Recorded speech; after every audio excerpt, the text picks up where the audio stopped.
పార్లమెంట్లో Bharatiya Janata party MP Tejaswi సూర్య అనే వ్యక్తి తెలంగాణ ఏర్పాటును పాకిస్తాన్ ఏర్పాటుతో పోలుస్తూ మరి ఒక వేర్పాటువాద సమస్యగా చిత్రీకరించడమే కాకుండా తూలనాడే విధంగా అవమానించే విధంగా తెలంగాణ ప్రజల ఆత్మగౌరవాన్ని దెబ్బగొట్టే విధంగా వారేదైతే మాట్లాడారో దాన్ని తీవ్రంగా సమావేశం ఖండించింది. నిజంగా అక్కడ ఒక్క బీఆర్ఎస్ ఎంపీ ఉన్న లోక్సభలో మరి వెంటనే తిరగబడి అక్కడికక్కడే అవసరమైతే తేజస్వి సూర్యని నిలదీసి క్షమాపణ చెప్పించే విధంగా కార్యాచరణ ఉండేది. కానీ ఇవాళ తెలంగాణ ప్రజలు కూడా ఆలోచించాలని చెప్పి కూడా సమావేశంలో చాలా మంది వక్తలు అభిప్రాయపడ్డారు. అక్కడ 8 మంది కాంగ్రెస్ ఎంపీలు 8 మంది బీజేపీ ఎంపీలు ఉన్నా చేష్టలుడిగి ఉత్సవ విగ్రహాల మాదిరిగా చూస్తూ కూర్చున్నారు తప్ప తేజస్వి సూర్య గారు తెలంగాణ ఏర్పాటును పాకిస్తాన్ ఏర్పాటుతో పోల్చినా కనీస స్పందన లేకుండా మరి నిశ్చేష్టులుగా ఏదైతే చూస్తా ఉన్నారో దాని సమావేశం తీవ్రంగా నిరసించింది.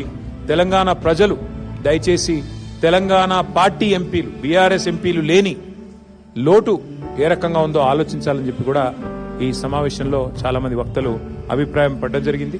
తెలంగాణ పౌరుషం తెలంగాణ చావదచ్చిన కాంగ్రెస్ బీజేపీ ఎంపీల నిష్క్రియాపరత్వం పైన కూడా ఈ సమావేశంలో నిరసన వ్యక్తమైంది.